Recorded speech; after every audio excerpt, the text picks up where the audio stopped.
Oh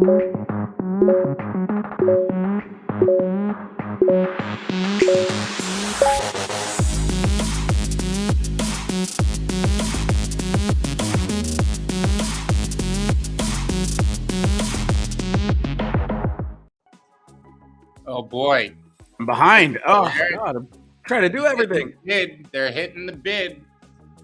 They're hitting the bid, people. They're trying to scare you. Last night, this morning. Why? Why are they hitting the bid as we come in? Microsoft earning. Doesn't that sound boring? Doesn't that sound like not what you tune in to the AlphaMint show? Well, I promise to keep it brief later, but believe it or not, everything you're seeing, all that red you're looking at right now, well, you could thank Natia Sadel over at Microsoft. They reported earnings last night. It's earnings season. It's so important they named a season after. It's earnings season. Q1. That's winter vortex season here. It did get a little polar vortex. My bad. Damn that El Nino, but it got a little colder here. It was 30. Yeah, but it should be okay. So it should be coming your way because it's a polar. So I would assume it's coming from the north, right? Mm-hmm. And in the time that I went, I left to go get my coffee at just after 8:30 this morning, right? Yeah. I walked for about 15, 20 minutes, but like not each way, the whole way. In that time, it went from just starting to be flurries to like huge, big chunks of snow, nice, really fluffy snow, and like the ground almost got covered just in that little bit of time. But in my mind, I'm trying to think like I was just on the edge of it starting, because I just got the flurries and it slowly ramped up, and now so it should be working its way down to New York. Right. I didn't do the test how fast the wind is going or whatever, but I estimate it should take 6 hours. So let me know. We're gonna check back in at 3:30. Are you getting pummeled with snow? God, I hope so. It will make my son very happy. Ooh. Polar refers to both poles. Yeah, no, I get that. But when you're talking about a polar vortex of coldness coming through, I'm assuming it's not working its way up from the southern pole all the way up through South America, through Central America, and then across Texas, and then hitting Ontario. Like I'm just assuming it's coming the other way. It seems like the logical conclusion. Dirty Milk, love you, dude. Come on. He wakes up at 6:38 in the morning. First objective, bust some balls. Yeah, seriously, mission accomplished. He's just he's grinning like an idiot right now while he eats his bagel. Leave science to the scientists. I feel like normally Chrysanium, I would go, ooh, which L1? Oh, and then tease it and talk about it during the show. But the pullback's happening right now. If I do that, it may force you guys to look at something that's already 2 cents higher. Who knows? I guess I do have to break. Well, what is the Alt L1? Guess I gotta say it. I told R2 before the show. Did you buy your 100K worth yet? Or let's just drag it in for a little bit. Oh wow! All right. Yeah, don't worry. You're gonna say it, and then everyone's gonna be like, "Cool, see ya." Stick around. There'll be a secondary dip. Don't worry. If you stick around for another 40 minutes, you're gonna get to see mantras shilling as ENS names, right? So you don't want to miss that. Somehow he's gonna have Microsoft missed EPS.eth. No, I registered it 4 years ago. What are you talking about? So my 45 character ENS name. Right. So let's just jump right into it. I don't want to jump right into it. How are you doing? Let's talk. Let's be people. I'm doing great. Yeah, that's it. Be people. Hi, Dirty Milk. You're just tapped right into the everything, right? You just plugged right into the computer, and there's not enough time in the show to get all the thoughts out. You exist in the metaverse. I'm telling you, you're the prime example of somebody who has rejected the idea of the metaverse and yet exists in it almost exclusively. This is how I believe. At least not believe, but this is how I want to live my life. I reject convention in society, yet I will live in it in my own way. I find socialization, society, convention, I find it all abhorrent. I think it distracts from what we are meant to do here. But that's a side. That's a side. Tell me this isn't the most handsome frog on the Ethereum blockchain. I'm not even fucking kidding right now. Is this a creature toad? It is a baby creature toad. Oh, right. Baby creature toad. Yeah, I don't know. Maybe R.I.P. to creature toads. There's literally no. I know you have conviction. Please, I'm not. Creature toads will one day have. They will flip creatures. They will flip creatures. I will stand by that. But this is you can't look at a like punk. One is going to be $1 and the other one's going to be 75 cents.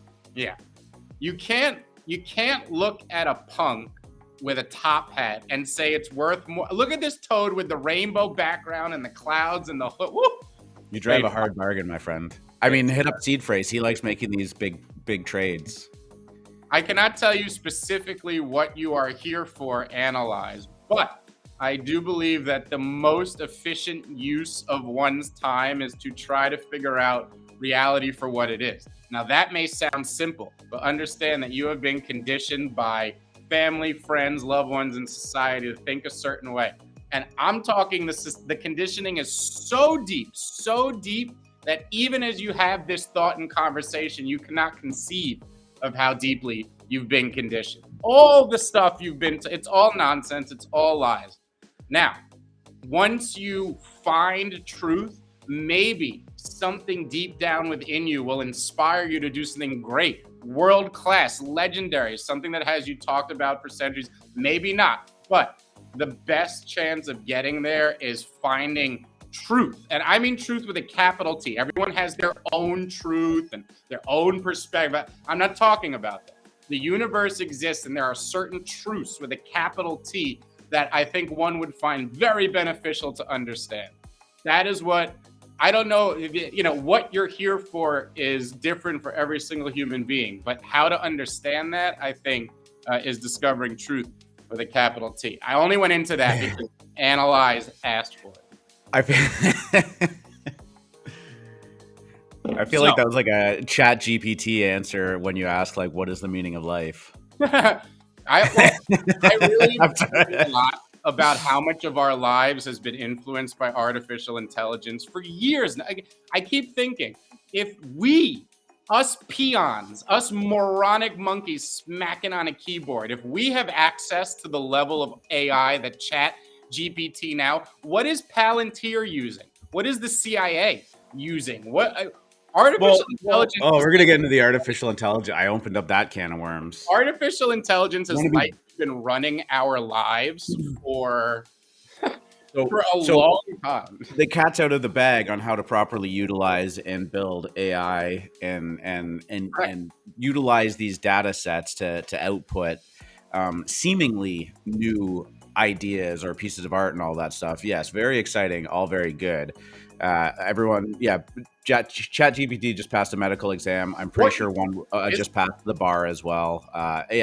It's all very exciting stuff. But what are the companies that are going to be able to utilize this in their own like proprietary sense, right? And it's the ones with their own non-public data sets, right? Because ChatGPT and all of these other ones that are building out in public, they're using all of the public information that's available. And so they kind of don't have a moat against each other. Their moat is their access to compute power, right? Okay, great. That's all well and good. We all understand that. But these big companies like Facebook, like Palantir, like Twitter, all of these companies that have access to data internally that nobody else outside of the company has, that is where AI is going to be so powerful because they can utilize information that other AIs cannot.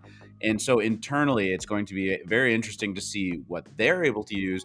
But again, like Palantir kind of going through a rough moment with stocks and maybe the company's not worth as much as it is. AI blows that fucking model wide open for them. And the amount of data that they have access to is terrifying. But imagine what AI is going to be able to use that for. So, I mean, just keep that in the back of your mind as to, one of the bull cases of companies like that. Like I think this is an interesting conversation because you're like, how do we get exposure to AI? What companies have the access to compute power or are providing compute power? And what companies have access to huge, important proprietary data sets that AI can utilize, right? Hmm. So I think those are companies that could really see at least some kind of secondary boom in terms of AI investment, right? Like maybe that would be considered an L2 investment, whereas like OpenAI, ChatGPT, that would be L1. I don't know. I'm kind of just talking around here, but I've really spent a lot of time in the last week or two really kind of thinking about like what the flow of all of this is, right? And I think it's these companies that can build their own moat with it that are going to be really benefiting the use of AI. So that's all I got. And right now, the only way for your average retail monkey to invest in AI, there's literally only two ways for them to do it right now.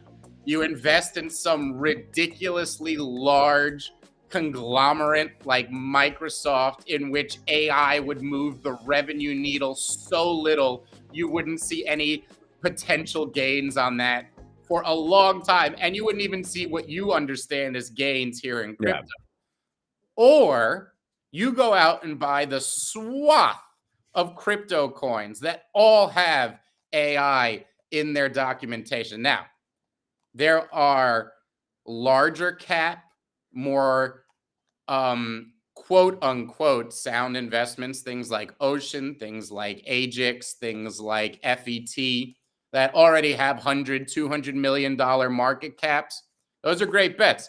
There's also a bunch of stuff under 100 million, under 50 million, under 10 million that just because it has AI in the title, these are going to be beneficiaries of one of the largest hype cycles you've ever seen. AI is going to take the world by storm this year. And as Hopefully not literally though, because that's always in the back of my mind too. Like, you know, this isn't do artificial intelligence like Terminator, this is like base machine learning. This is a new form of Google search, right? okay, Google's the one who but should you're hear. right. But okay, so let's look at chess as an interesting kind of parallel that we can build upon. Okay, the Yeah. first iteration of the chess bots, was it Deep Blue or whatever, the one that beat Gary Kasparov for the first time? All of its inputs were just all of the prior games of chess that they could get their hands on, right? Putting it out and then outputting odds of like this move will lead to all of this and assigning values and just playing the highest expected value move. Chess bots took a next level up once they stopped putting in human inputs and just let them play games against each other, right? They just let them talk to each other and play billions and billions and billions and billions of games. And then all of a sudden, it started realizing that all of these moves that humans had done in the past were actually pretty inefficient right at their base layer. And right from the start, we've been doing things wrong. And it revolutionized the way chess is playing because it was AI learning from AI, or, machine learning from itself or another variation of it just over and over and over again. And I mean, you're already seeing people make chat bots kind of talk to each other, but they're a feedback loop too, right? Because they are taking the information that they're getting out of all of the chat GPT conversations, out of all of the inputs that people are putting in the art and stuff like that, and they're reusing that to kind of self compound. So I'm just kind of like wondering at what point like these like little hints of um sentience or conscience start to like creep in there, where you start to see these conversations where like, oh wow, this is actually kind of scary. You know what I mean? Like, does that happen in the same way that like in chess, like it kind of revolutionized the thought process behind it, Yeah. I still firmly believe that human beings will meld themselves with machines before they become sentient, and we won't know whether it's us or the machine. Could be. Yeah. So that, This I is mean, just turning I into an AI show. The AI show, not the AM well, show. it should be. I'm not even fucking around. First of No, all, it's in big. It is NFTs, the topic. And I think the more that we work to understand this stuff, the more beneficial it's going to be, even just in terms of NFTs, crypto, and investment. in NFTs, the buzzword currently is Claire Silver, who has been pioneering the AI art since Dolly and Mid Journey or whatever it's called came out. this is not only going to be a hot niche within NFTs, but again, a lot of the alts leading us off the bottom the last month have been AI related coins. And just wait, Wall Street is finding its footing now, but by the time we get through February, I think largely consensus will be like, oops, we were wrong. We are going to be going up now. And what is the big hype cycle going to be? What are the new SPAC IPOs all going to have in their pitch decks? It's all going to be AI. This is going to be a very similar cycle to what you saw with 3D printing a few years ago. Why is AI now hitting the public? Because corporate can't grow it anymore. Okay, there is not enough computing power for them to take it to the next level. Their only option now is to sell what's there to the plebes. The next iteration of AI will be quantum computing. If you want to know what's going to take it to the next level, it's going to be when computing changes from silicon to quantum. Okay. So this AI that you're seeing now is what I believe are the limits of what can be done given current data sets and computing power. So you're going to see a mini hype cycle this year that fades. And then by like 2027, 2028, when somebody stumbles upon quantum computing, you're going to see the roaring 20s, 1929 bubble all based off that shit. But we're talking about it because right now. You think it's that close, eh? Yeah. And right now. Well, that's bad for crypto. I mean, well, there's got to be some expected thing that fuels the next leg of this market. And it's just how cycles work. So I do think it's coming very soon. Whatever, AI is a good shot. Biotechnology and AI plays into that, of course. But biotechnology, curing disease, is another thing that could fuel it. Because what are the ramifications for not having to spend as much on your healthcare? Countries whose largest expenditure is Medicaid, all of a sudden that goes away. And there's like 3 pills you have to take to avoid most disease. People do not even understand the economic ramifications of the breakthroughs that we could see in the next few years in a few areas of science that are really getting hot. And again, let's get back to regen mode here, because let's just do a quick shout out to everybody that's joining us so far. Appreciate it. This is going to be, I think, episode 186 of the AM show. I know, I laugh when you. I always think of that tweet that you said, like, "Oh, podcast host, 45 minutes in the show. Let's jump right into it." But fuck it, we're doing it. Episode 186. Appreciate you all turning in here. Vintage, Dirty Milk, Craze, Fellboy, Analyze, and everyone else listening there. If you want to just do us a quick favor and hit a like button, it's appreciated. And we'll set the stage, because I know you're probably going to jump into the crypto and the kind of macro situation we're dealing with. Am I right about that? Yeah, this is what's driving everything right now. Is Microsoft released earnings right after the bell when the market closed yesterday. The market had been in a bullish mood, and even after Microsoft reported a slight miss on earnings, it slightly missed what analysts expected, the stock started rallying a lot, up 4%, which is a lot for a big multi-$100 billion company like Microsoft. Trillion. Wow, 1.73 trillion. Yeah, and for an hour, everyone felt great, and then the conference call began. Now, Microsoft doesn't give guidance in the earnings report; they wait till the conference call. The CEO got on, and as he, what I would describe as sandbagged and talked down or kitchen sinked, not just the quarter, but the year, the stock responded in kind. Now, I had been talking about something with the members in my Discord for a few weeks about how I expect earnings to be mixed, which on its face should be bullish, because for the last few months, everyone has been positioning for doom and gloom. Oh, the next thing to fall is earnings. The next shoe to drop is going to be earnings, and that's going to lead to the fire, all that stuff. So people have been positioning for that. As long as earnings didn't fall off a cliff, you were going to see a bullish reaction. But not so fast. Let us say you are the CEO of a major company, and right now you have the macro cover to do whatever you want. The news is giving you all the excuses to fire people, raise prices, report bad quarters, show losses that you had been putting on, all that stuff that normally, if you did it during a good time, would absolutely kill you, make you stick out like a sore thumb, have institutions question, Right now, you have what could be described as macro cover. You have the cover to do all sorts of things that you wouldn't normally be able to do.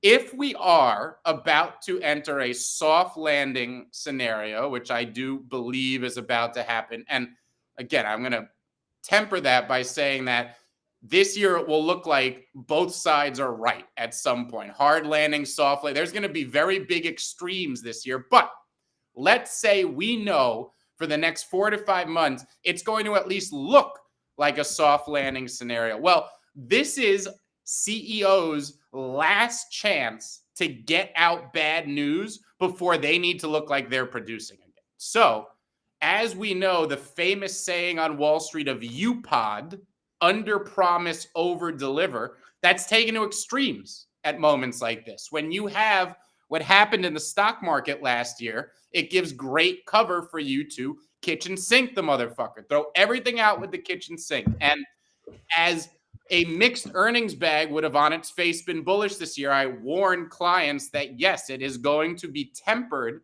by CEOs talking down, and even the ones that have great quarters, you're going to see them talk it down, because why not? All you're doing is padding your gains for the next quarter. Who can? There's nothing wrong with being too pessimistic and then surprising to the upside. You get rewarded for that. But if you're too optimistic and it surprises to the downside, your ass may end up on the chopping block and fire. So you never want to underperform when everything else is going up. That's the big no that CEOs get in shit for. When everything else is going down, it's so this is your whatever. This is your first level battle that's going on Wall Street right now. It's why things are red, and yes, crypto is falling in sympathy with macro markets currently. We got a little bit of a leg down. It feels more, maybe it doesn't feel that bad to me, simply because of just like how good our run in the last little 3-4 weeks have been, if it's even been that much. 2 weeks. That's what's funny. If you are attuned to markets, if you are a trader, if you are watching most candles on a daily basis, this last liquidation candle was scary as shit. It was fast. ETH went from like 1620 to 1535 in 1 5-minute candle. It was aggressive. It liquidated anybody who had leverage.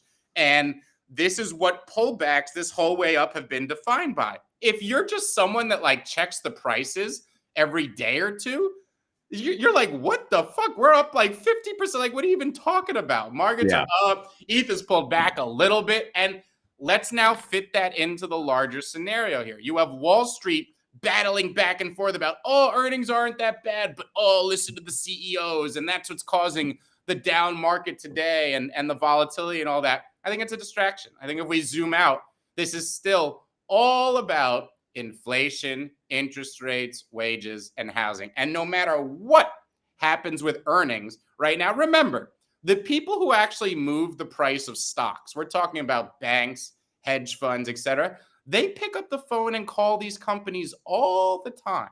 All the time. They call their contacts, they call the CEOs, and they say, hey, obviously don't tell me anything, prior to, don't do it, but how are you feeling? How are you feeling about, they get the non-signal signals, and they're not worried about what happens on the day of the release and they know whether they are going to continue to accumulate stock in a certain company or whether they're going to distribute it before that report happens. And right now, All those funds know the sandbagging is happening. What they would be worried about would be, what is the Federal Reserve going to do? Are they going to raise 25 basis points, 50 basis points? Are they going to sound dovish? Are they not? I think there's a very, very good chance that the Fed flashes dove for the first time in a long time on February 1st or February 2nd. And that's a result of, again, inflation falling faster than people think. Deflation is not good either. Deflation leads to lower earnings. Deflation leads to crashes. Deflation leads to the same bad things that inflation can lead to. And the Fed exacerbates that by being aggressive. They exacerbate that with hawkish talk.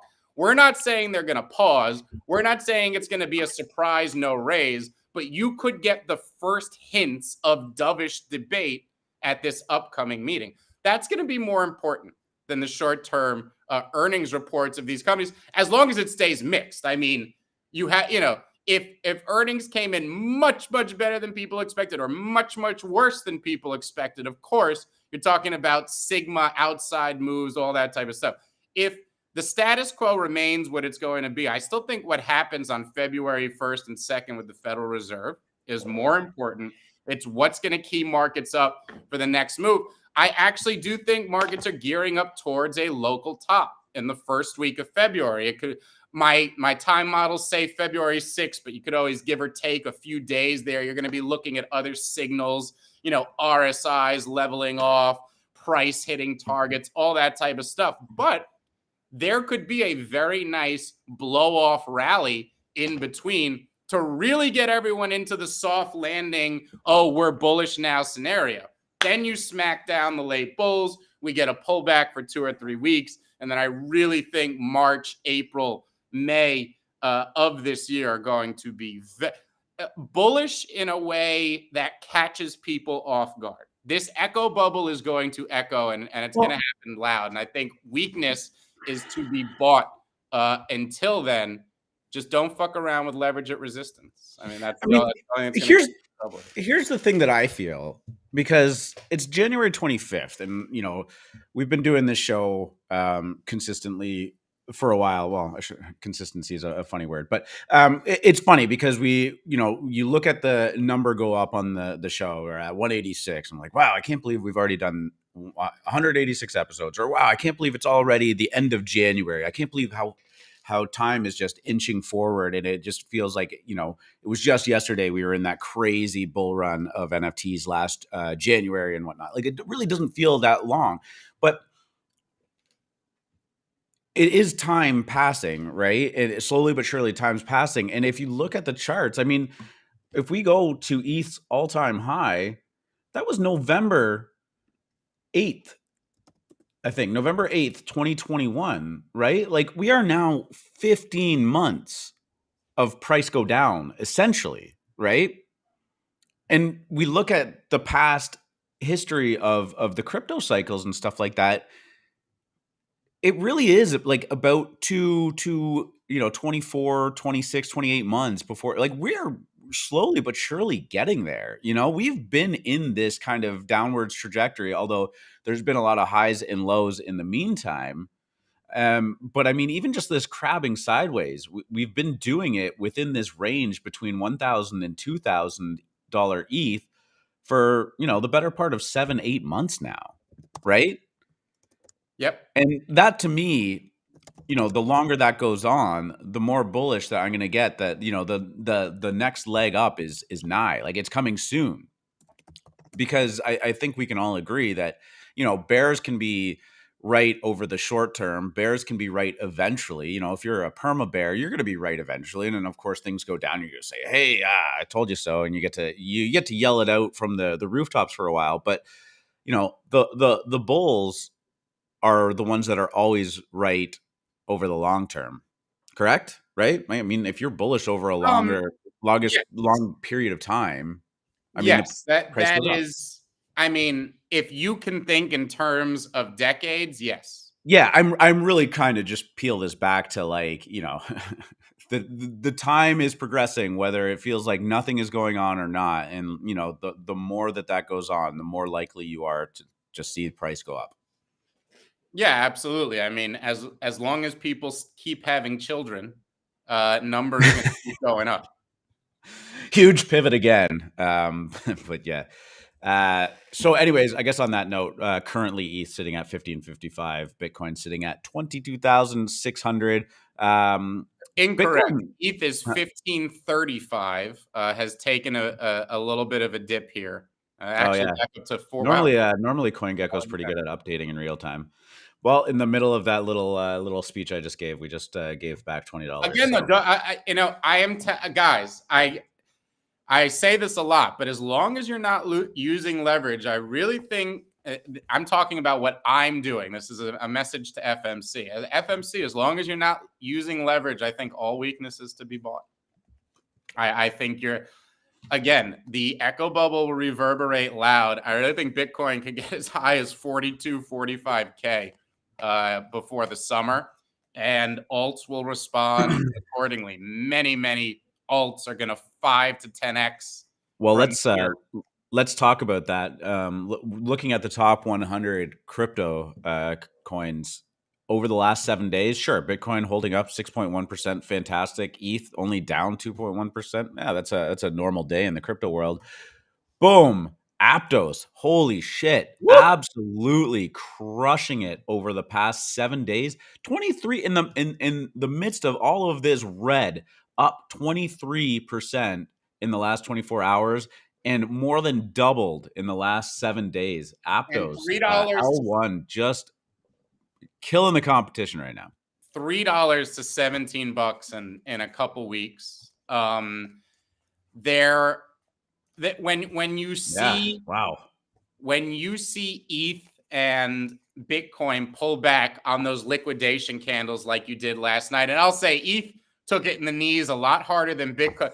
Someone's been talking about Bitcoin having relative strength for a while, and it has been playing out in a big way. The ratio got under 0.07 for the first time in a long time yesterday, and you heard a lot of death of alts talk because alts may be going up in dollar terms, but they're actually down in Bitcoin terms over the same period, which, especially to crypto purists, is saying that alts are dead, Bitcoin's about to roll over, et cetera, et cetera. I would argue that the same way bears will tell you the moment you hear flippening talk, it's time to short ETH. I'd say the opposite. The moment you hear ratio about to break, alts are dead, it's time to buy alts. And I think while yesterday's liquidation candle certainly spilled in to a lot of the winners, okay, you can see things like Aptos. You can see things like, all right, here we go. I'm breaking it. The other alt L1 that I think is going to pull an Aptos, Phantom, all right?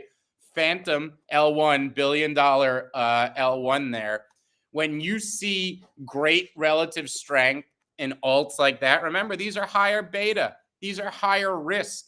You're seeing money rotate down from the less risky things like ETH and Bitcoin into more risky stuff.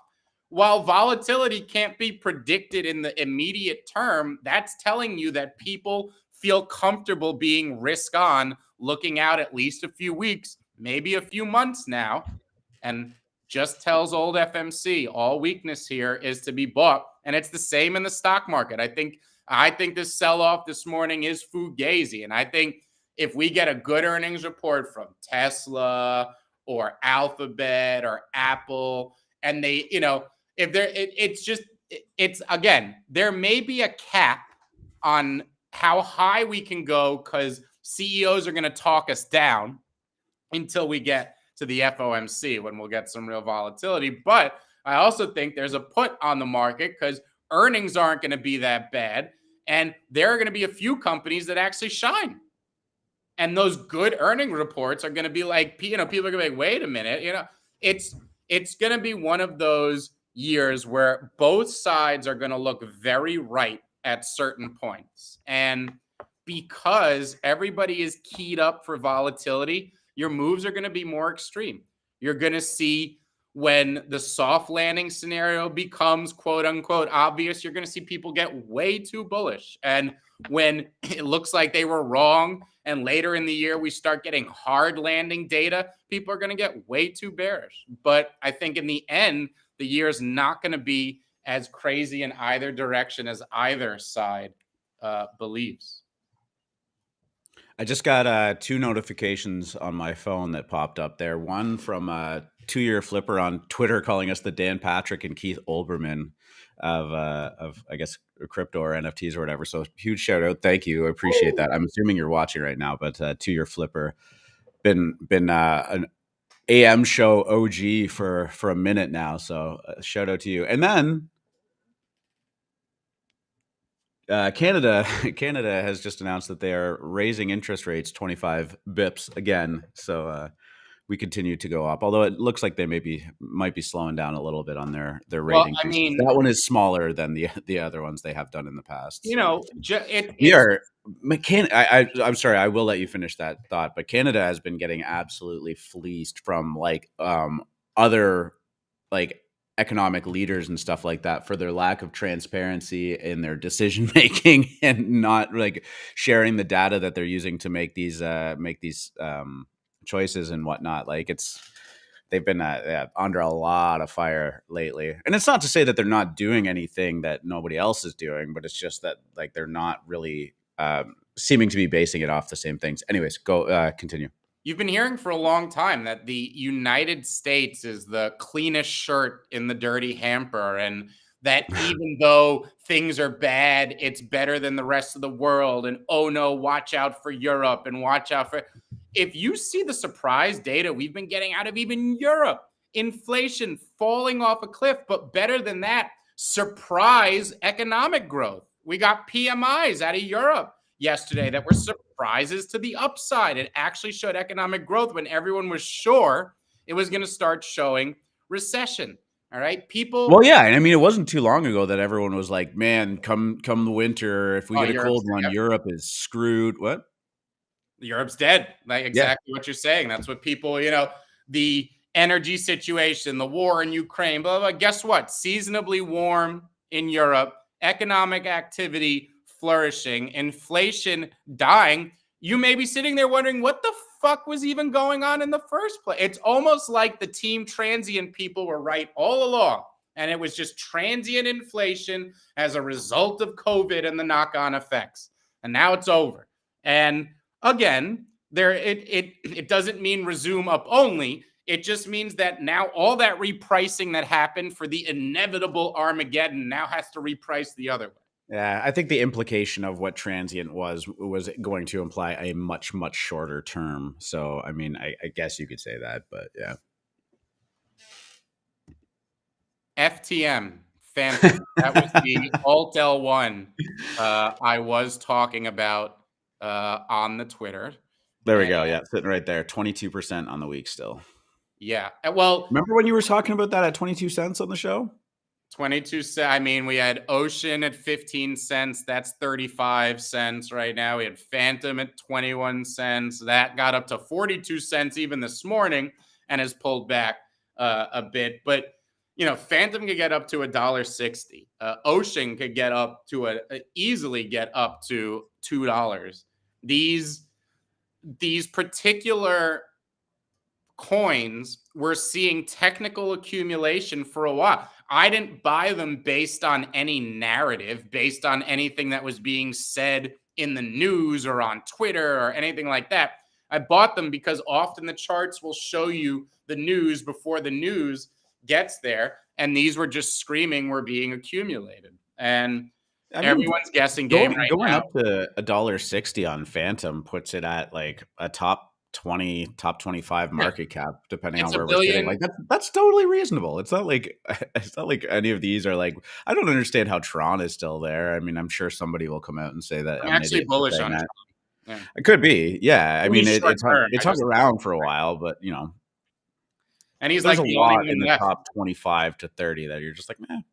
Yeah. Although it's starting to clean up a little bit. I don't hate them as much as I did. Remember when we were talking like a year ago on the show and it's like, why is this still in the top? Like, I don't get it.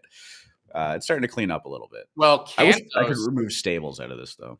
you guys may know Canto, an AlphaMint Degen Dojo favorite. They have a little NFT community. It is an alt L1, as Analyze says, the people's L1, and $100 million market cap.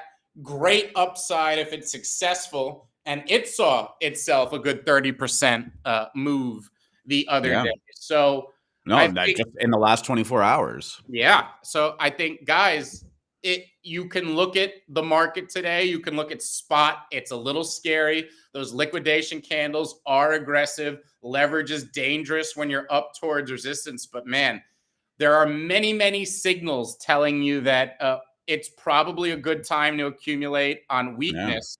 Yeah. And it's just what I've been doing. So Canto last 7 days, 150%, 171% in the last 14 days. And that's including this, 10%, 15% pullback we've just had. So pretty impressive. Yeah. Yeah. Okay. Let's move towards NFTs here. Maybe a little bit of positivity in this space again. My body is ready. Your body, yeah, mine too. God, our NFTs back. OpenSea sales rise for consecutive months for the first time in a year.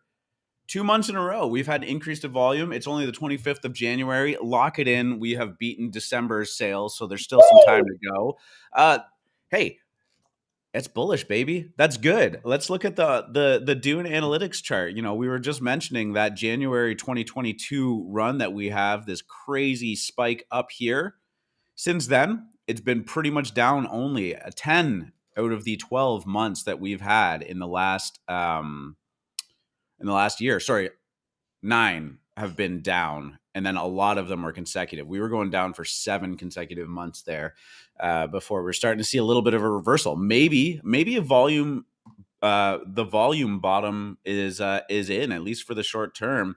But I mean, if you're looking at this, and the other thing that we have to remember, this is OpenSea volume, and so it has been a little bit cannibalized by the X2 Y2s, and particularly Blur right now. But the fact that OpenSea itself is seeing an increase, I would imply that a lot of others are also seeing an increase. So good signs. Monthly volume, though, less than $1 billion. We're sitting at 500 million. That's peanuts.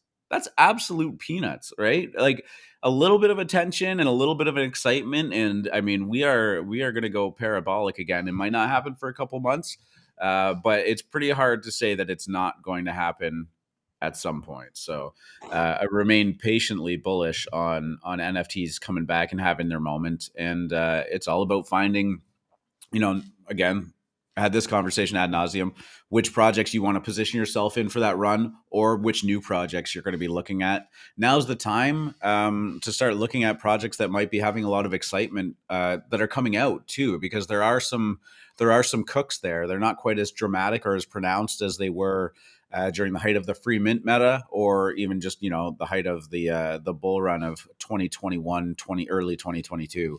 But we're getting there. We're slowly but surely getting there, and having some fun again too. It's you're seeing a lot of familiar faces start to rejoin the Discords, knock on the door. Hey, what's going on? Missed you guys. What's been happening?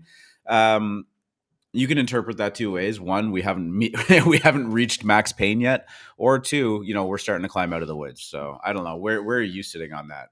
Well, speaking of OpenSea, they did something kind of unique, at least for them, yesterday, which was facilitate a mint. Yeah, well, we talked about that months ago on the show about them launching that platform. But yeah, and yesterday's mint was pretty successful. Toshi's sitting at the top of the trending chart on OpenSea. Nice little cook for anybody who got it. I know a lot of communities that are, that you all know and love around the NFT space got some spots for people, and it was a nice little cook. And you minted from OpenSea. That's kind of different. That's new. And you could certainly argue that with OpenSea controlling the mint, how could it have failed? Were they going to let this go below? Were they going to let this fail? Maybe not. But that doesn't matter to the people who minted, who are showing a nice profit on these. Toshis. They are what you see in front of you on the screen.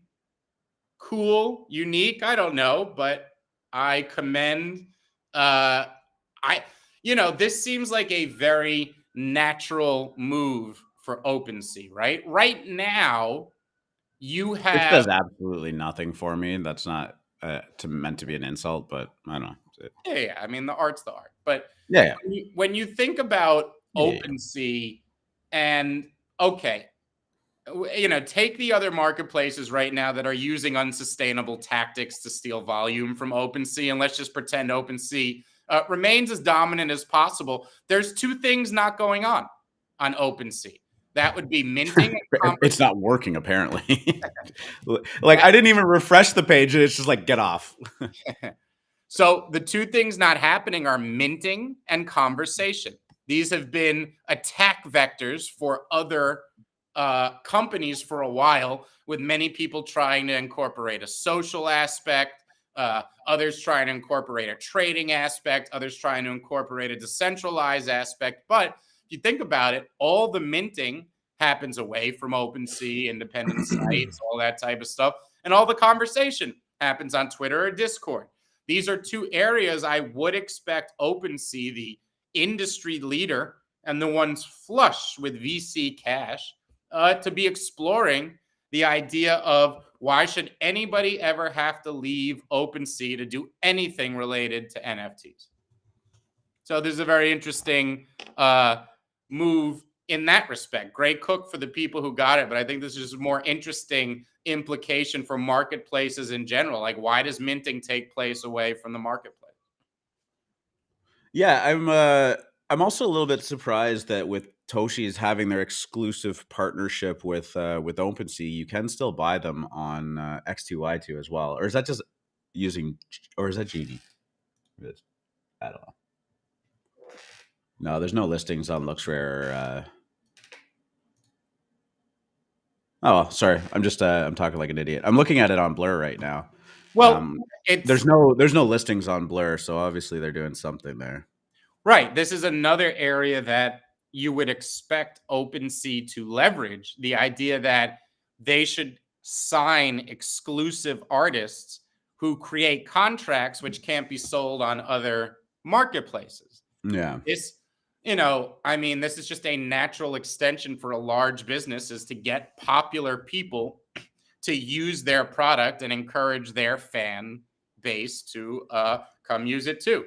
And it is just natural. You would expect that, they're going to go after the FIWOs. They're going to go after the big artists. This is the beginning, What you're telling me, if they offer FIWO $10 million to, use OpenSea as the mint site, and not to pick out FIWO, maybe he doesn't care, doesn't want to or care, but you don't think artists are going to be like, sure, why not? Let OpenSea make my cut. Why should I think about anything? Easy peasy. Yeah, you just have to bet on the long-term success of the platform, because if you're going to handcuff yourself to said platform, Can Nike destroy Michael Jordan? What's that? Can Nike destroy Michael Jordan? I mean, if you go back to like the time in which he was signing a substantial deal with him and Nike floundered, like, yeah, you're kind of also, it's not a fair equivalency there. It's not Michael Jordan. The NBA was Michael Jordan's platform, right? Right. Like, if the NBA had destroyed its business and went out of business and in the midst of Michael Jordan's career, yeah, it would have killed him, right? Yeah. It's not like Michael Jordan can just switch to playing hockey. I agree. I just think it's very low risk. He tried baseball. That didn't work. It's very low risks for artists to try. I mean, look at Adam Sandler and Netflix, right? He signed his entire company, basically. All Adam Sandler properties have to be released on Netflix right now. He's got to trust Netflix is going to be around, right? He's got to trust 100%. Right. So I agree that there is some inherent risk, but I think it's one that artists will take because they believe in their own brand more than one medium or vehicle.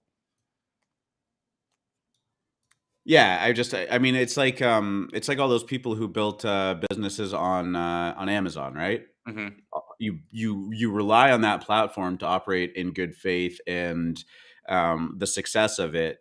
Well, maybe that's also not fair too, but I don't know. I was just talking. I've it's kind of cool to see OpenSea doing things to further their platform, make it more useful, because as we've so often criticized, like they do, we felt like they sat on their hands for far too long, and they were this close to letting some of these other platforms really really mess up their business model. And I guess they're coming around on it. And I think the big thing was that they backtracked on their stance on creator royalties. You know what I mean? Yeah. I think that was an important decision for them too. I Yeah. think, it's like ETH, it's like all these L1s, right? Like people go where the developers are, right? If the development's not there, people don't have products to use. If people are going to go to OpenSea to have these collections, the platform's just going to get used, and creators have to want to be part of OpenSea too, right? For sure. I guess that's I don't know if I'm even making sense. I suppose you could argue like OpenSea isn't cool. Like they're kind of the man within our industry. Like if you're a cool, edgy artist who doesn't say NFTs, you use the term crypto art. I can see you not wanting to sell out to OpenSea, the man. I can see that vibe happening on, but I think right now, this early, it's a relatively risk-free proposition for artists to attempt. I was just in the middle of buying. I just bought 4 Toshis. What? Yeah, I just bought 4 of them. You go from, you know what? I really don't feel these Every time. But here's the thing. I'm counter trading myself here, because every time I go, it doesn't do anything for me. It's just a fucking cook, and I'm always wrong about it. So let's see what happens here. People are talking about them. They're trending on the volume charts. 900 ETH in volume. It's only a collection of 5,500. I don't know. Like the royalty is pretty low, 4.69, whatever. I'm just like, I feel like there's going to be a moment here.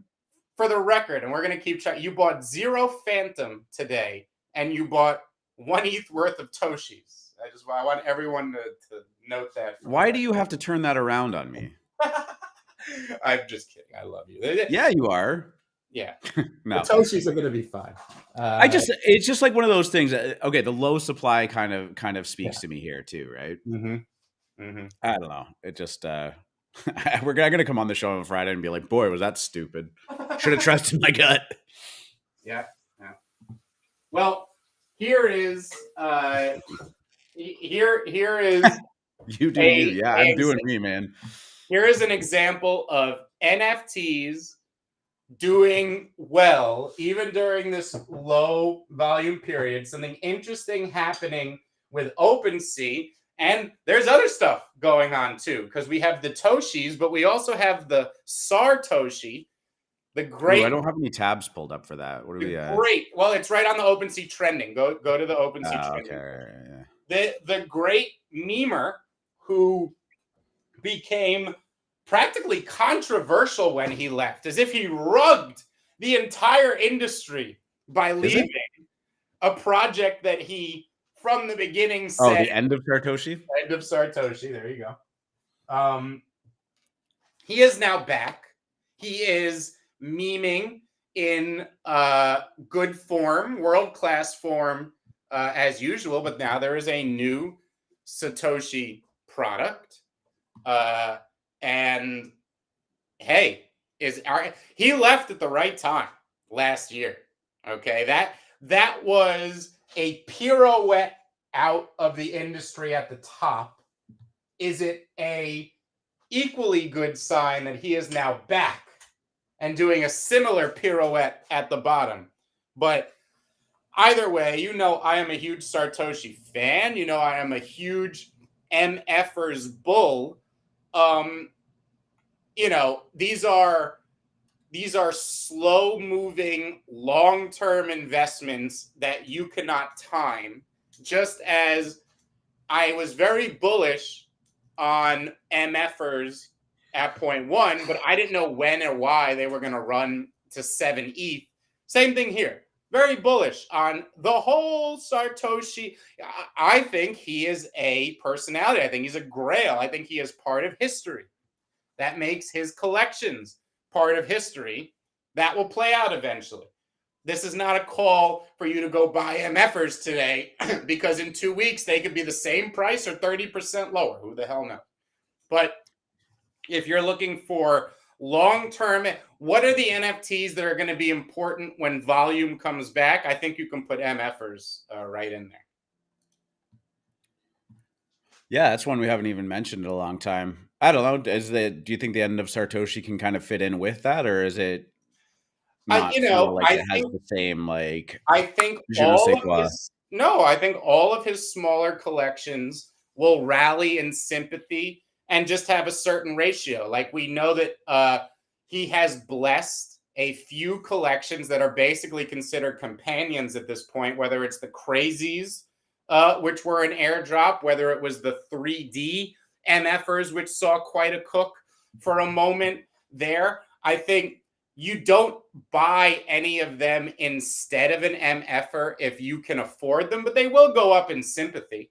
I think MFers truly have the ability to be one of those NFTs that get over 10 ETH and just stay there. You know, they are a, for lack of a better term, blue chip in that respect. I believe it's the anti-punk. It's the decentralized NFT. Some people will throw in cryptodes in there. What's the other CCO one that everyone loves? Not arguing with you. They're great as well. Just MFers is my gut pick, the thing I love and believe will one day be a blue chip, quote unquote. Little bit of breaking news right now. This article is not breaking news. Doodles acquires animation studio. It bought Golden Wolf, which produced Adult Swim show Rick and Morty. Yikes. But no, Doodles making some moves. Duplicators going on a little bit of a run. And I think it was one of the announcements that, Doodles holders in particular were looking for just because they've been awfully quiet lately. Good little pickup using that fundraising that they've had to, I guess, to good work or whatnot. But I'm seeing a tweet from the official Doodles account. They just announced that Doodles 2 is going to be launching on Flow. It's kind of interesting. You think that moves the needle more for Doodles or Flow or both? No? Did you get rugged? Did I get rugged? Well, I never saw that coming. It was a dramatic pause. Is Flow? It's its own L1. I for some reason I always thought it wanted to be an L2 for ETH. Yeah. Do you want me to read? Let's read the press article. Huh. We haven't talked about Doodles for a while. It's a little bit long, but that's very interesting. I'm gonna practice my reading chops here. A new year means new opportunities and new adventures. In 2023, we're opening the gates so Doodles can live everywhere. Following last year's duplicator airdrop and Genesis box sale, we're ready for beta entry in the first example of utility within the Doodles 2 product experience. One that will ultimately allow you to create your own doodle, built both for you and by you. At their core, doodles are designed to be digital identities, expressions of ourselves, or rather, how we see ourselves as we travel the internet, the blockchain, and daily life. We imagine bringing our doodles with us to all of our important places, both online and in the physical world. Doodles don't have limits, only possibilities. Let's do a quick refresh on what the Doodles 2 collectible ecosystem is. It all starts by personalizing your look with attributes like body, hairstyle, and emotion. From there, you will be able to customize your doodle with wearables, apparel, accessories, gadgets, and more. Once your perfect look is set, your new dynamic NFT identity will now be ready to share across social media, IRL experiences, and the many other integrations we have planned. Everyone will be able to buy, sell, and trade their wearable NFTs. You can expect new wearable collections to be released through marquee drops, some featuring inline products, and others brand collaborations with some incredibly exciting partners, musicians, and creators. This launch is the start of a transcendent new journey for Doodles. As we develop the Doodles franchise and create experiences across music, animation, consumer products, live events, and more, we need an onboarding experience to our collectible ecosystem that is accessible, easy, and fun. And that's why Flow is a perfect partner. Doodles 2 is built to deliver daily utility to our community today. And thanks to Flow's non existent gas fees, Doodles holders can enjoy endless customization to create their own uniquely personalized characters. As we look to the future, Flow's familiar onboarding experience will help welcome newcomers to Doodles and ultimately Web3. All Doodles holders will have an opportunity to be a part of our expanding universe through multiple interconnected environments. Wherever you go, your Doodle will be with you, side by side with your official Doodles character, story, and lore. I can keep going. My first takeaway is that with this partnership with Flow will also come a lot of partnerships with existing social media. I'm thinking probably Facebook and Instagram, and they seem to be wanting to push these out to almost anybody that has their access to these platforms. I guess I could keep reading and maybe there'll be clarification on that, but my gut is telling me that like Doodles 2 will probably not be like a supply capped drop, and that the value in all of this is going to be in the wearables, the accessories, and the customization of it. Like the scarcity will probably be in those, much like anyone can play Fortnite, but not anyone can get their hands on like the season 1 skin that was available. I don't know. Is that your gut takeaway here? Yeah, Or do I you mean, I think the narrative now from what is Doodle doing? Why does it even exist? What's the point of it? Where are they going? Blah blah blah blah. Well, they are taking the idea of Web3 identity, really running with it, and I kind of agree with your speculation here. And I think it's why projects like this should never be discounted. They have the largest war chests in the industry. You know that they are likely courting and turning down lots of people who have interests in their IP. And it's the same way I feel about Clonex or we have, is that it's just inevitable with these type of companies. And anytime people get too bearish, it's been too long, 2 months without anything, we haven't heard a word, it's usually a good buy signal in NFTs. Because I'm gonna finish reading this because it does start to go into the original Doodles collection and of course the duplicator, which we have had no real clarity on for the past well, I guess really since it dropped. But yeah, bear with me here because I haven't read the press release either. Normally we do a little bit of preparation and talk about this so we can sum it up. But again, this was just tweeted about a half an hour ago. So we will be continuing to invest in our ecosystem on Ethereum. The original collection of Doodles, Space Doodles, the Duplicator, the Doodle Bank, and other unannounced experiences are core elements of our roadmap. Things like expanded licensing opportunities and the highest tier of access within the Doodles ecosystem will always live with the original Doodles collection. So they're kind of tiering the Doodles ecosystem. The future is multi-chain. Wherever you are, Doodles will meet you there. Through our latest product experience, Doodles is breaking new ground for what it means to be a Web3 brand, where opportunity and IP are unlocked and expanded for our community. We want our holders to be able to express themselves and their Doodle in multiple places. To this end, we are excited to share that on January 31st, that's next Tuesday, the first step in the Doodles 2 product experience will launch. We are beginning our multi-chain journey by rewarding Doodles holders and activating the duplicator. Duplication is the first step of the Doodles 2 product journey, and there will be several videos/illustrations released in the coming days on what to expect. But to sum it up, the duplicator will mint the first Doodles 2 wearables. The next step will kick off about a month later when the Genesis box opens and mints the second set of Doodles 2 wearables. Each set of wearables unlocked during this time will include a Doodles 2 beta pass for future use.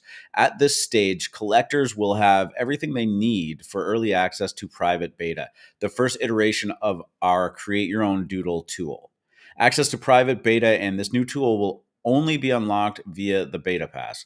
We'd like to thank everyone for their continued support on Doodles 2. We have a lot more to share regarding the platform in the coming weeks, including plans for several native integrations across social platforms, major brand collaborations and gaming environments, live events, retail, streaming content, and beyond. We are also planning permanent and semi-permanent live activations in places where our community lives. Now you can grow with us, create with us, explore, and just have fun. It all starts with a doodle. Sincerely, Burnt Toast, Tulip, Poopy, and Julian. I gotta say, that's a pretty good press release. I have no doodles exposure, and now I kind of wish I did. I do like the approach that they are taking, and I think this is implying that their time in silence has been to establish a lot of brand partnerships. Flow is kind of getting to me because Flow is one of those things that we always say, like, oh, they're working with this company, they're working with that company. It always just kind of seems to be there building, and Doodles is kind of looking to maybe be the preeminent large scale collection. I mean, and I also could see it fitting in well with like kind of Facebook, Instagram, WhatsApp, like that ecosystem. If that's where we're going with this, right? So, I'd be pretty bullish on this if I owned some Doodle stuff. I think that was a great press release. I didn't have a lot to like really pick it apart while I was reading it, but I also don't have an emotional attachment. So I just maybe think that in general, we can all agree that Poopy needs to change their name to anything else. even ISIS would be less jarring. Okay. Yeah, I didn't feel good about saying Poopy when I read the final. Yeah, it's not a good look. Terrible look. It's not artsy. I know. Who's on your board of directors? Who's on your board of directors? Burnt Toast, Tulip, Poopy, and Julian. Mm-hmm.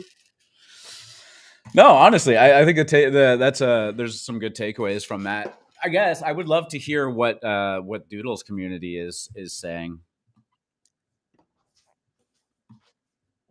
I guess. Did I just drag the Poopy name through the mud? You get it? Yes, I got you. Did you know your name is Mud does not have anything to do with mud, the dirt substance? What does that have to do with? There was a co-conspirator to the Lincoln assassination that aided in the escape of John Wilkes Booth. And guess what his name was? His last name was Mud. So for your Thomas name, Mud. For your name to be Mud was an insult even greater than you can understand, especially if you were a fan of the 16th president of the United States, Abraham Lincoln. I don't know. Did he do anything important? Chopped down a cherry tree and told his father the truth. All right, we want to move on to Porsche NFTs. I think this was probably the big topic of the last 48 hours. Baby.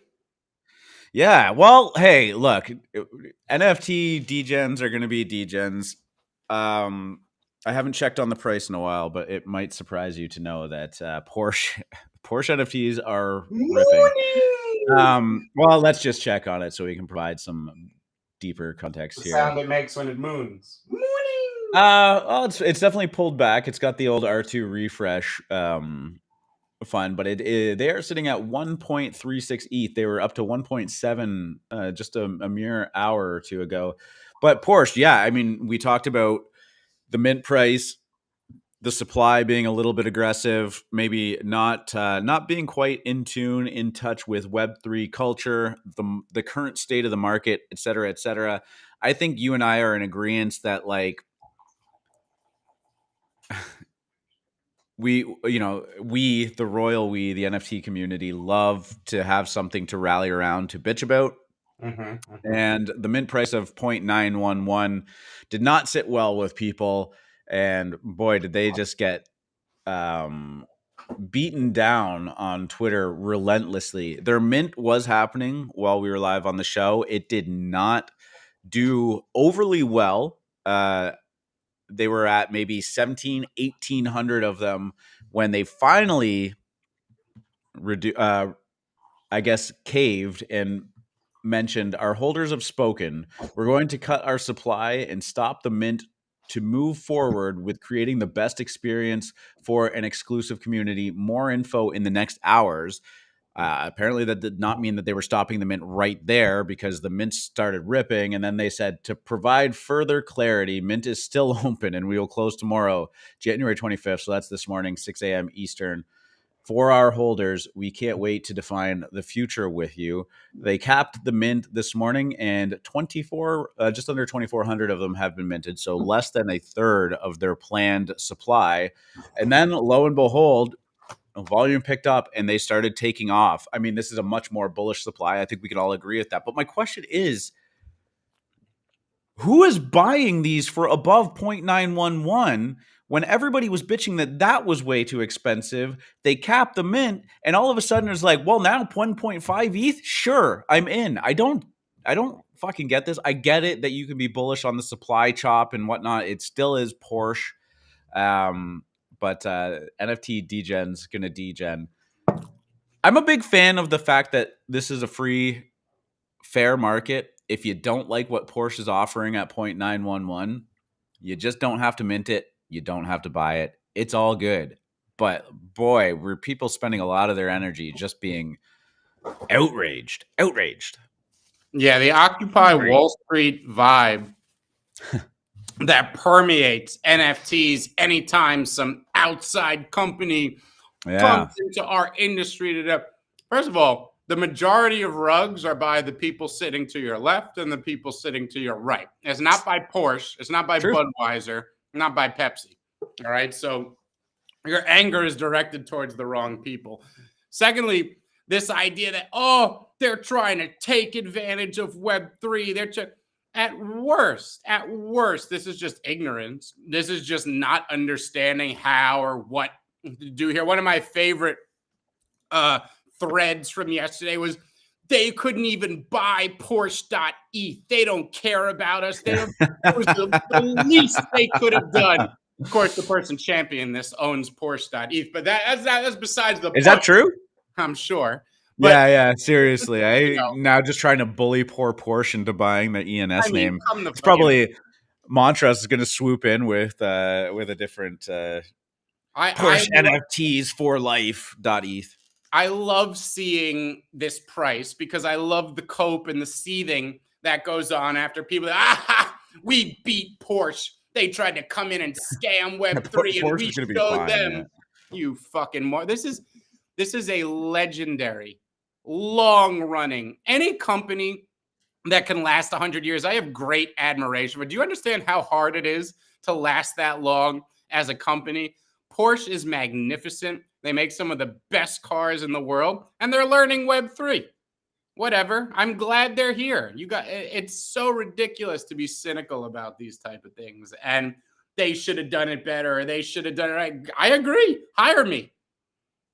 I hire any one of the great people in this industry that could consult and show you the right way to do something. All this does is show me that consultants are valuable, because they could have launched it well, but whatever. I don't think it was insidious or duplicitous, or they're trying to scam Web3 for some money. That is so ridiculous. I mean, no disrespect to Camel. He had his tweet featured on Decrypt there.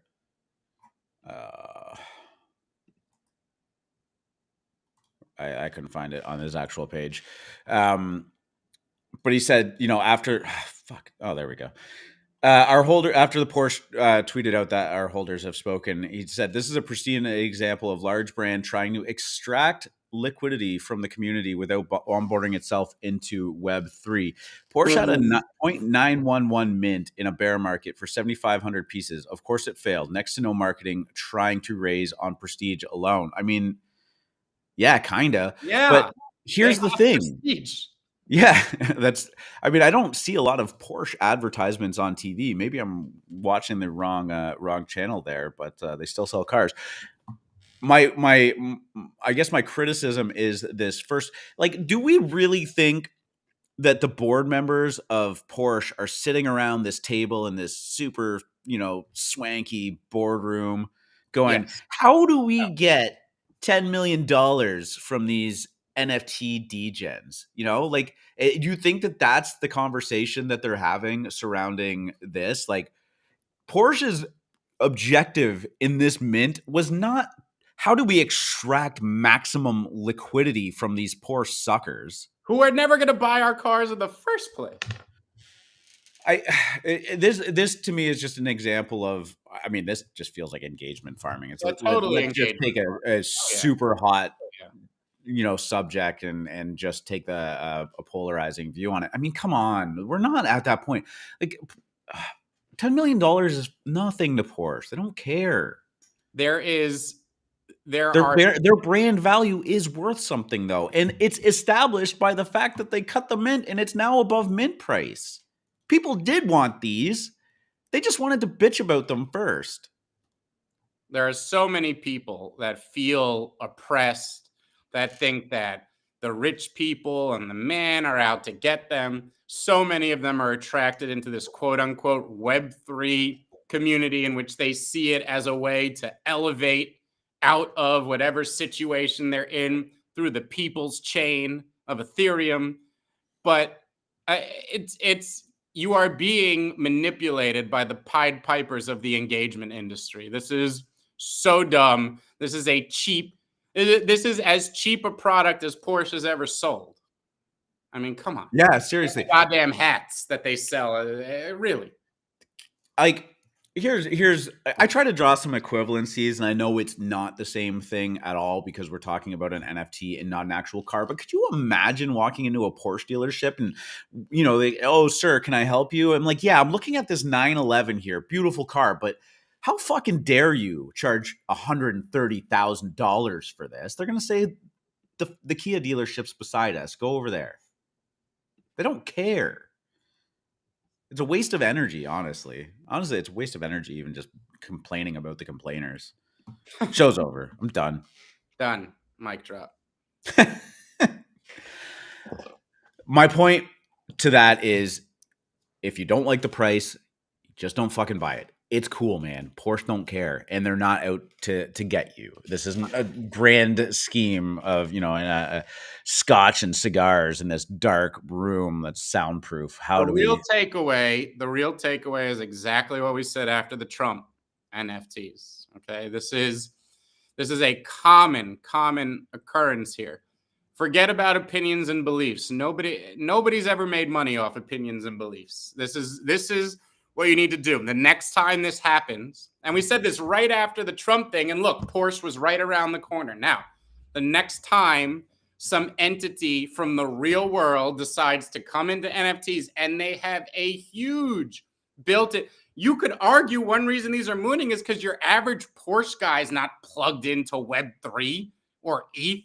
It could take days for this to reverberate through the Porsche news channels that, the people. I wouldn't even be surprised if the board members of Porsche even know about this. All right, it could just be market, like this.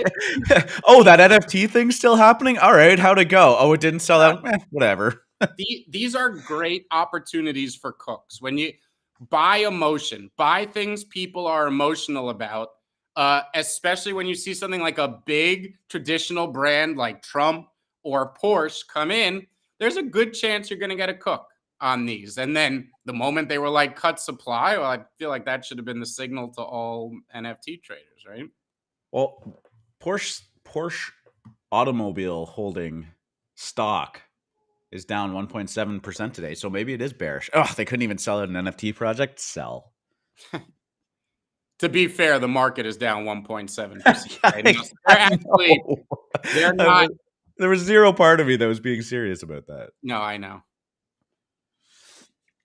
I can just see the earnings report. We had a really tough NFT drop, and it's really, really hurt our stock price. Right. Cool. I don't know. Let's turn some music on and just vibe out. For those of you that are still listening and watching, what is your take on the Porsche thing? Do you think we're right about our opinions there, or do you think that this is egregious that they even tried it? I mean, I'm open to all opinions, but it's always enjoyable to watch it go down. It gives us content. That's for sure. I am sipping the most delicious world-class coffee from Seattle. I'm eating a delicious cheese Danish. I My just coffee's from had, Seattle too. oh, look at that. I just had a beautiful hit of the yellow Zushi from the Tenko. Shout out to the Tenko. You guys just never cease to amaze me with your work. It's a beautiful morning. If stocks and crypto get off the mat, It's snowing out, baby. Keep going. I'm listening. oh my God, if that snow comes down, man, what a day. Great day already. Baked goods, great coffee, and cannabis, people. I'm telling you. Love it. Love the snow. Mm-hmm. Get to just, drink more coffee than I normally would. Do some pixel art. Just chill. There's zero obligation to do anything on snow days. We're kind of wondering when NFTs are going to have their moment, because we kind of need coins to chill, right? And it's very hard to get people to allocate their funny money into NFTs when liquid coins are moving. Because, NFTs are such a pain in the ass. Even you buy the thing at Moons, you got to list it. You got to wait for it to set. It's like such a pain in the ass. Coins, there's always a counterparty there. You're not worried. In and out, liquid, fungible. Well, that's why I was kind of laughing internally because you called me out on it. But I bought basically an ETH worth of Toshis with this ruthless NFT market with an illiquid asset, and like you haven't bought any of the coins of liquid. I don't know. Yeah, you're right. I mean, I think it's I think it's going to happen. I think within the next few weeks, once coins level off, like I'm starting to wonder how deep the next pullback will be. I think it'll be much more like sideways consolidation for a while. Yeah, that first day or two, they're going to give you some scary candles, and it probably flags out, in my opinion. And there's your NFT recipe, right? If it can flag out for the month of February, right into the teeth of the best seasonality, I think, I forget where the exact chart is. I think your best seasonality is the last 2 weeks of February, if I remember correctly. Jan, Feb are your 2 months, and then the last 2 weeks of February is when it kicks hard. So it's almost like it's lining up perfectly for ETH to get to 1850, go sideways between 1650, 1850 for 3 weeks, and then let NFTs have a moment. But we'll see. We have our ideas, and then we react to reality, right? Trading isn't about predicting. It feels that way. It's about reacting. Much more about reacting than predicting. The best trades you'll ever make are when you predict and it actually happens, of course, but you can't rely on that. You need to rely on your reactions more than your predictive ability.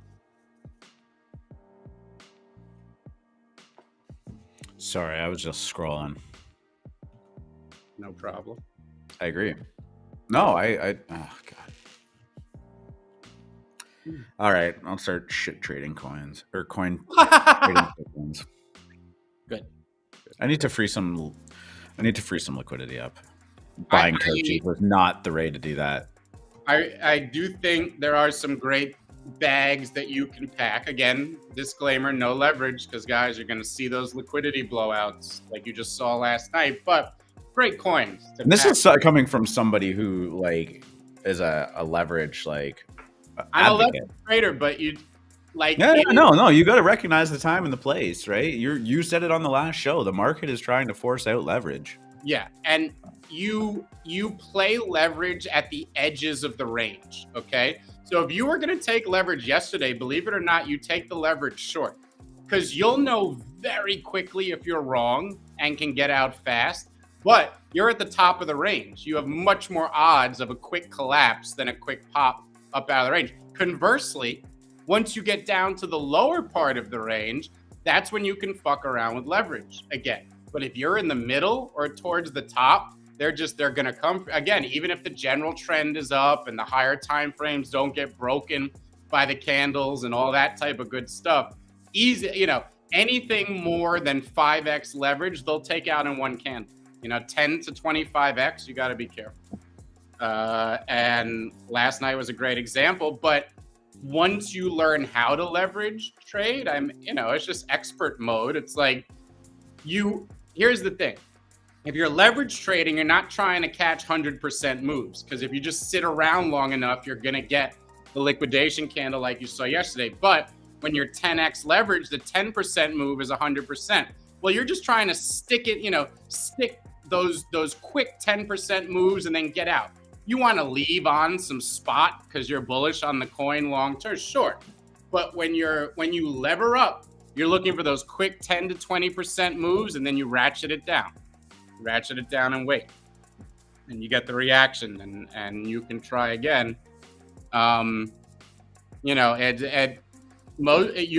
gonna get into. And the other thing, don't keep adding in more leverage as it goes up. It's easy trap. It's an easy trap to do, because all of them let you do it. But once you learn the nuances, of course, go for it. It's learning how to do it and developing the instincts sometimes take a while. That's all. And I get liquidated too. I can't get it all right.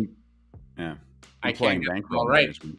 Ideally, what I try to do now is I really try to, the moment I see the position start to go against me, I will cut it, because I'd rather get back in a little higher. Because remember, this is leverage. Picking the bottom isn't as important as catching the meat of the move, right? When you're dealing with spot, you're obsessed with catching the bottom. It doesn't matter if you caught 8% of the 10% move when you're using leverage. 80% versus 100%. You're still getting the meat of the move. So I'd rather cut something the moment it starts to go against me. Maybe I lose 10 or 20% on that trade. Cut it the moment it goes against you. And then if it reverses and gets above the resistance, you can just hop right back in and still catch the meat of the move. But if you're practicing, if you're trying to learn leverage, try to stick to the edges of the range, right? You look for the range. Knowing what the range is takes time and skill too, but you look for the range. If you're at the edges of it, you can attempt some leverage, fading that support or resistance. That's your best chance. And then again, quickly cutting if it starts to go against you, because if you're at the edge of the range, when you're wrong very quickly. Yeah, selling is a talent too, right? Like that's. Oh my god, and that's the thing. Buying the right things is great. Being able to sell them it's equally important.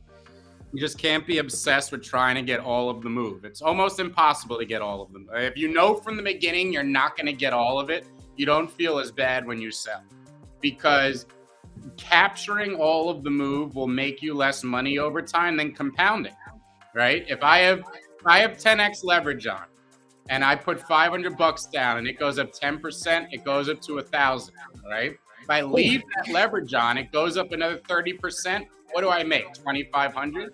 If I take the leverage off and wait for another opportunity in which to put that money down, you've now compounded your gains, and that same move makes you the same amount of money, but you didn't have to risk leaving it on. You leave it, the longer you leave it on, the more risk you have. If you step back and wait for your next high probability opportunity, you're just boom, stick and move, compound. You'll end up making a lot more compounding in a short amount of time than you would leaving it on for that moonshot. I know you want the moonshot. It feels good. You don't get frustrated when you see the thing keeping on going. I mean, shit, I get it, but you will make a lot more compounding your trades. Compounding, the most powerful force in the universe. Einstein.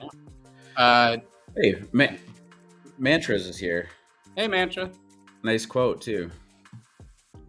GM. People confused by ego think they are doers of all kinds of work, while it is being done by the energy of nature. What's nice is that goes back to what we were talking about at the beginning of the show. I don't believe there's anything to do.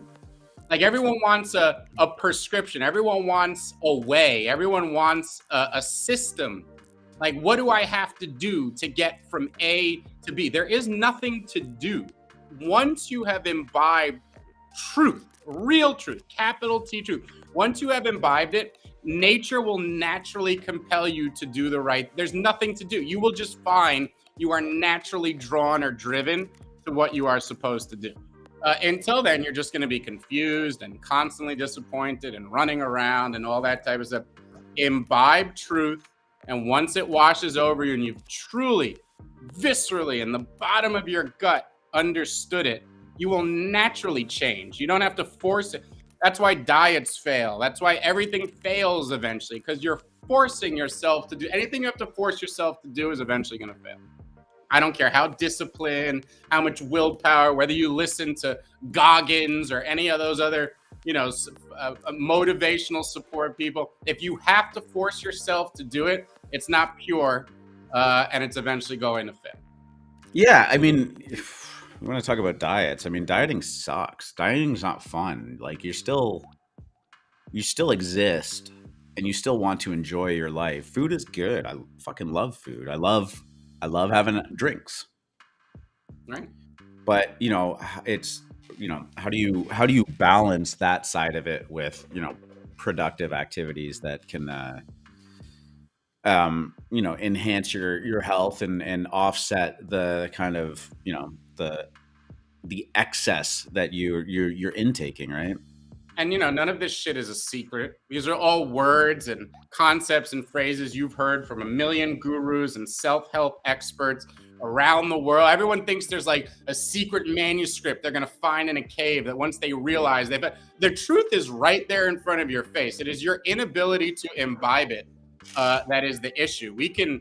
I could tell you all the truths in the world. It does nothing for you. But I wouldn't believe anything I said. It will literally do nothing for you. What makes somebody imbibe a truth? I can't even tell you. It is something within you. It is a genetic need to understand reality that will compel you to do it. The biggest trap in modern society: ego death. Be present. Be mindful. All that, because guess what? Those are the secrets. That they are dead right. All that shit is exactly what you want for enlightenment. The problem is they give you prescriptions and systems and ways and things and all. If any of that shit worked, they wouldn't be giving it to you as a system. And none of it works. Buddha sat in the goddamn forest with the ascetics, not eating anything except that fell around his body for years, and he didn't achieve enlightenment. He didn't achieve enlightenment until he walked his own path. There is nothing anyone can tell you or do. This idea of ego death, like you're gonna eat mushrooms and fucking find what Buddha had to leave his entire life and family and wandered through the jungle for decades to find. You think you're gonna find it by taking a drug? It's the biggest scam in fucking modern society. I'm gonna eat acid and experience ego death. Jesus Christ. You know what was like a massive leg up in terms of happiness in my life was just when I just realized that I didn't have to spend energy worrying about things that have little to no bearing on my life. You know what I mean? Yes. Seeing somebody walk down the street wearing a ridiculous outfit, it gives me 0 second thought of why would they wear this? What, you want to talk about COVID? We don't have to go depth in it, but like, man, I remember there would be people like outraged on social media and talking to everybody that they would listen to them about. I saw this guy driving his own car and he was alone in his own car and he was wearing a mask. What the is wrong with people? Oh my. You have spent way more energy and time and effort than that person has ever spent on you. And you're so angry about it. And it's something that you will never have any impact on your life. That person will never think about you again in their lives. And you have they're living in your head rent free. Don't let things do that. If it has 0 consequence on you, it's just not that important. And I'm not saying don't worry about like the big global things that are happening, but I'm just saying like people get so fixated on these little details of walking by someone on the street, seeing somebody in their car. Like all these things, and it's just like, who the fuck cares? Just shut up and live your own life. It's fine. The second that I just stopped realizing that, like, letting people who don't give a fuck about me live rent free in my head, once I got rid of that, oh my God, it's just like, it felt like clarity, you know? This is all entertainment and safety blankets for people. People need something to be outraged about. People need to believe Porsche's that there a is perfect example about that. And I know we're up on this show being like criticizing the people that are criticizing Porsche, but you know, trying to just provide a commentary on it and tie it back to the grand scheme of things, because that's what this show is. But like, sometimes I just actually feel bad for when people just like let this stuff just crunch their brain up into this little angry ball of shit. And outrage culture, it ties right back into AI. I think companies like Facebook, full circle, baby. They've been using AI to manipulate you for a long time, and your timelines and everything. And again, you think about the Trump era, you think about what goes on with Biden and the war in Ukraine, all this type of stuff. If you didn't watch one lick of news, if you really didn't imbibe any of the news on a daily basis as you go about your life, how much of it would actually affect you? Yeah. Seriously, how would you, if you did not have access to news or a smartphone, would you have known Trump was president? Dead ass. I'm dead. Did something in your life change so much that you went, oh shit, there must be someone who is running the country right now? And I'm sure there are people that could find that. Yes. Very, very small minorities of people, yet you have hundreds of, and I don't mean minority in the literal, like the person. No, you're just talking about, I mean, like, small groups of, small groups of people. Yes, they are affected. They should have support from people who can help all that stuff. Does that have anything to do with the daily outrage culture that hundreds of millions of people go through when they watch the news, consume social media, comment on this, talk about this, or go to this app, all that type of stuff? It's and I'm not saying you shouldn't do it. I'm not even saying it's bad. I'm saying if you recognize the truth of what it is, maybe naturally you will be inclined to not want to participate in it anymore. But just understand, it is entertainment for the masses. It's a waste. It is an absolute waste of time. If you can affect something with your bankroll, that's positive. If you can affect something with your vote, that is positive. You can affect something with your physical body by helping someone or building someone, whatever. By all means, run with it if it's in your heart. Never stop. Always go with it. Beyond that, what are you doing?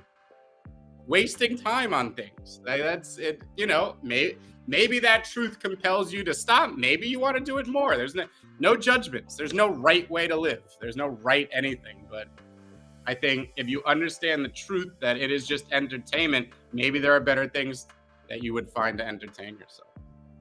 Maybe. Bingo. Holy.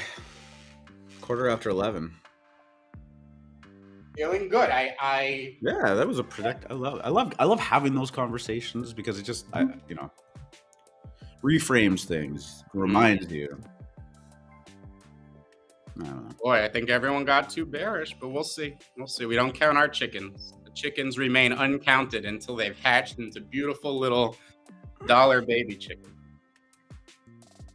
So the only thing we didn't touch on today, and this is a fine subject to save for Friday's shows, but of course the memes by 6529 touched on them maybe about a month ago. I don't know, earlier in the month, doesn't matter. Going on a run, still crushing it. I get ever more bullish the more that I see from this. So we'll save that. We'll hold it back from Friday. That'll be a good conversation. I think that's sewer pass. Yeah, not important. And is that over? How much longer do they have on the sewer pass to play the game? February 3rd, 4th, 5th, somewhere in that ballpark. First week. I hope it's the 6th. You know my little cuckoo theory about the top being. I didn't want to say it. I know. You said the 6th earlier, and I was like, I'm not going there because now we're gonna have another. We're just gonna start the show over again and go back into macroeconomics. Mark your calendar. We'll roll right into episode 187. 187 on the undercover cop. There we go. All right, yeah. Anyway, sewer pass, 2.7 ETH floor. Another leg up there. People like the Yugas. Plus, there's like a burn mechanism there, right? Like that people expect them to go up in value, as many will be burned for. Yeah, it's going into like power cores, which is like the mecha thing. I think that is the obvious progression there that people are talking about. So, anyways, does that, it's worthless, because like why is it valuable? Why is it cool? It's because it's Bored Apes. Like it's a cool story. It's a cool function. I'm ever impressed by Yuga. And why are people paying 1.6 ETH for a Porsche NFT? I know, right? Because it's Porsche. My favorite commentary or joke from yesterday was like, well, now Porsche has to give everybody a car to make up for. Yeah, really. Like, yep, only way out of this. Could you imagine? They're like, guys, we really screwed up. I'm sorry that you didn't feel like your $1,500 NFT purchase is worth it. So to make things better for you, all 2,500 holders of these Porsche NFTs will be getting a 911. Instant 69 Oh, way more than that. No, maybe not. It would.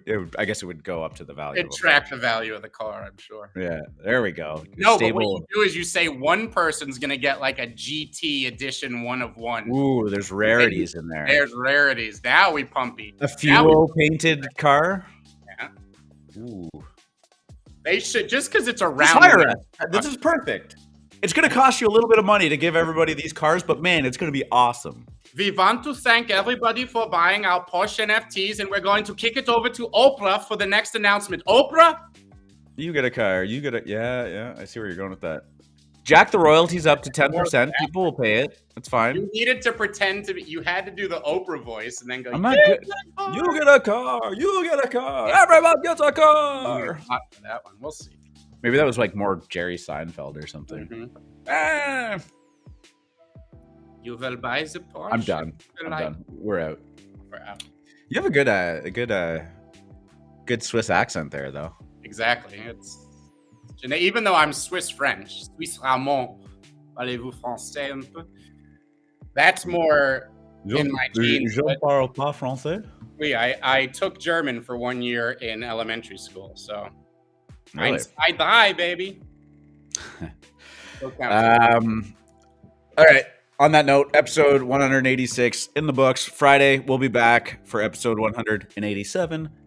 Same time, same channel. I didn't know if I was going to get copyright flagged for saying the other one. Do people still say that anymore? Doesn't matter. Anyways, hey, if you're still listening, hit the like button. We appreciate it. We'll see you on Friday. Free market. Do the thing. Good luck at the tables, D-Gens. Bye, bye, bye. Bye, bye, bye.